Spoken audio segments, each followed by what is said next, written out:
Welcome everyone. Today we will be talking about Goodyear welted shoes. What to look out for when buying them, how to care for them, my first pair of Goodyear welted shoes and, well, the rest of them.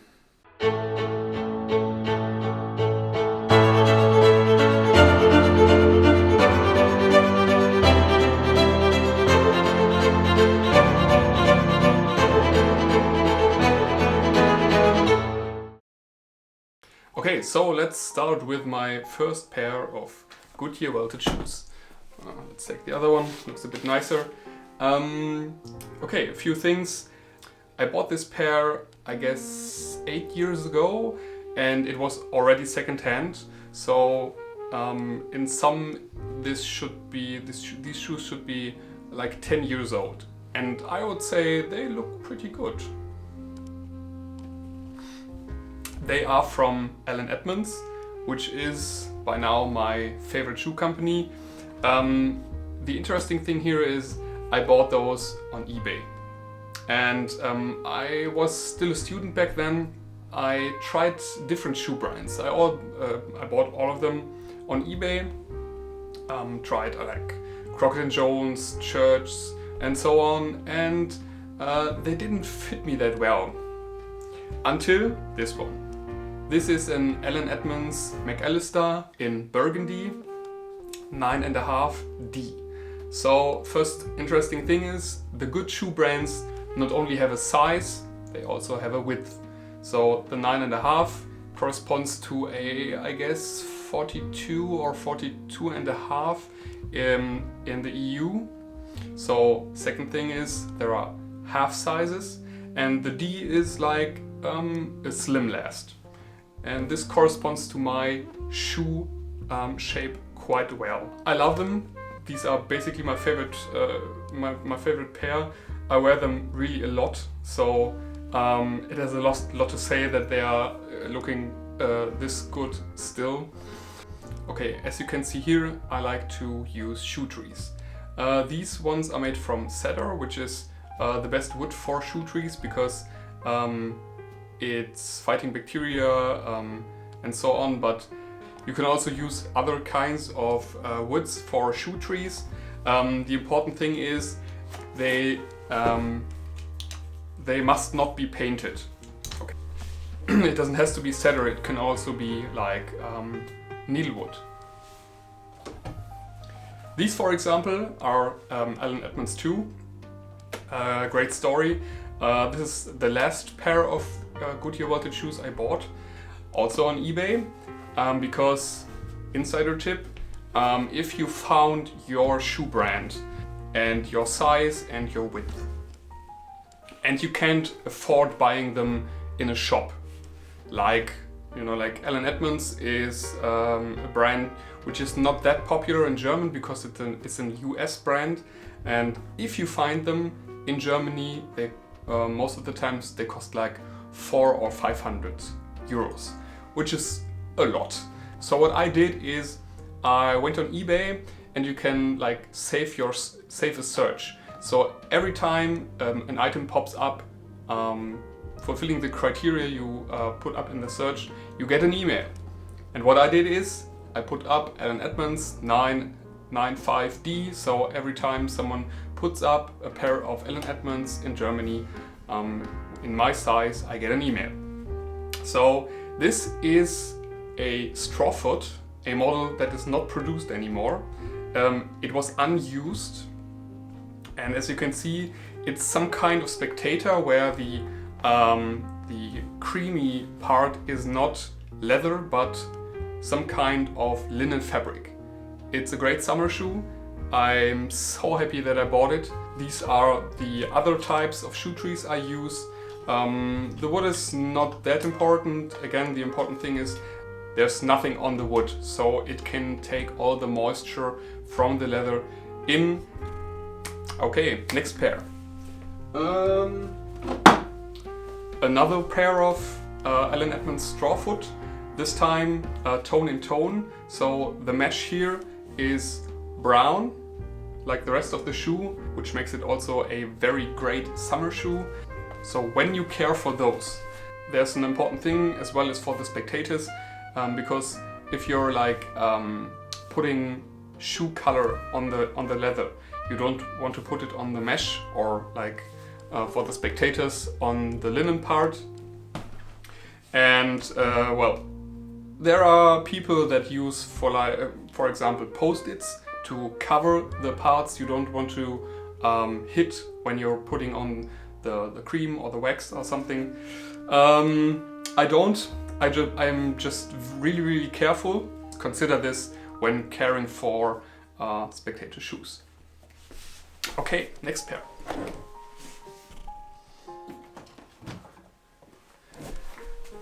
This one is a Balmoral Boot from Mermen, Mallorca. So they're made in Spain. They are really great in winter because they're really warm, because they're like boots, but they still look very formal because it's a Balmoral boot, so the lacing parts of the leather are sewn against the lower part of the shoe from the inside, as you can see here, which again makes it a quite formal boot. And the good thing is, when you're wearing like usual trousers, you don't see the part here, so sometimes you don't even see that these are boots and not like some Oxford.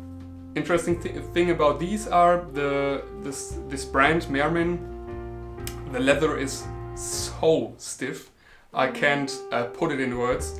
So what I did is I put a lot of fat on these shoes, on this leather, to make it softer. It's something you should do, well, twice a year or something, like in your usual care routine for your shoes. I'm using this one, great, well, like shoe fat.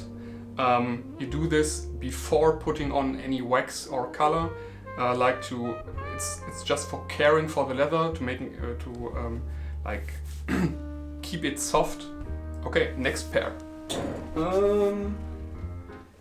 Yada.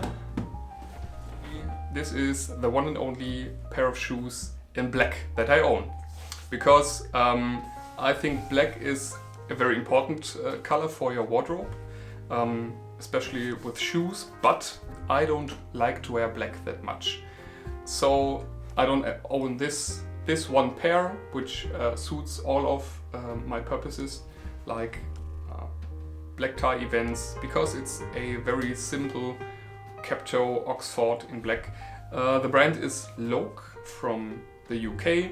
It's from the 1880 series, so I guess it's the only series that is still produced in the UK.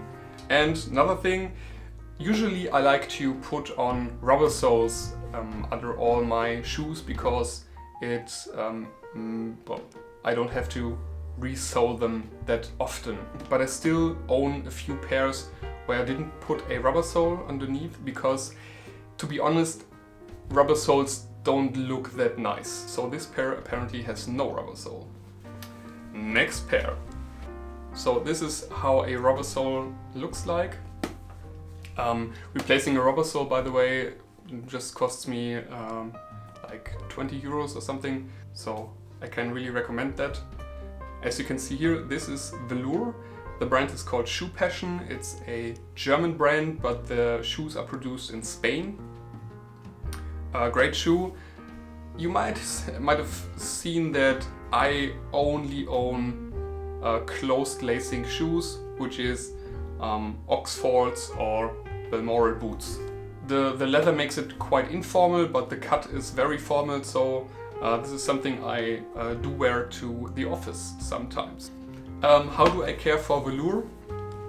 There are two kinds of caring products I know I usually use. The first thing is something like this, some liquid with a foam top to get it on the shoe. There are also sprays to do this. The most important item you will need to care for your velour shoes is a brass brush. Something you can use like every day to get rid of all the dirt and caring for the leather. Another handy item for caring for your velour shoes is called velour eraser. So some kind of rubber block that you can use to erase stains on your velour leather. Last pair, yes of course, another plain Captor Oxford, dark brown, Allen Edmunds again. The model is called Park Avenue. Another funny thing about buying second-hand or almost second-hand shoes on eBay, as I said, usually you pay like 400 or 500 euros for Allen Edmunds shoes in Germany because they are so rare. And I guess I paid like 120 to 250 euros for each pair of Allen Edmunds I own, which is quarter to half of the original price. I guess that's pretty good. So let me explain on this last pair how I care for my shoes. Again, fat is a very important part. I use this one from Burgundy. So first step would be putting on the fat or oil on the shoe. Second thing would be like taking a piece of cloth and rubbing it into the leather until there's no fat on the shoe anymore.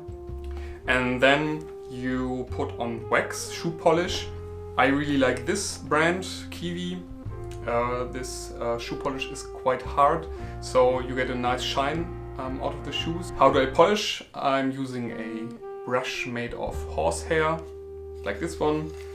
This has also some kind of guard for your hand, but it's not that necessary.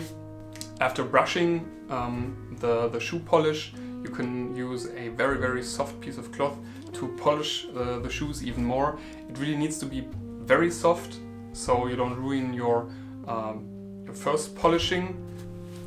Final thing, when I'm traveling and taking shoes with me in my suitcase, I like to put them in those flannel bags because they preserve the shoe shine I put on the shoes. Well, I guess that's it for now. Thanks for watching. Please subscribe to my channel, give the video a thumbs up if you liked it, and have a nice Sunday. See you soon.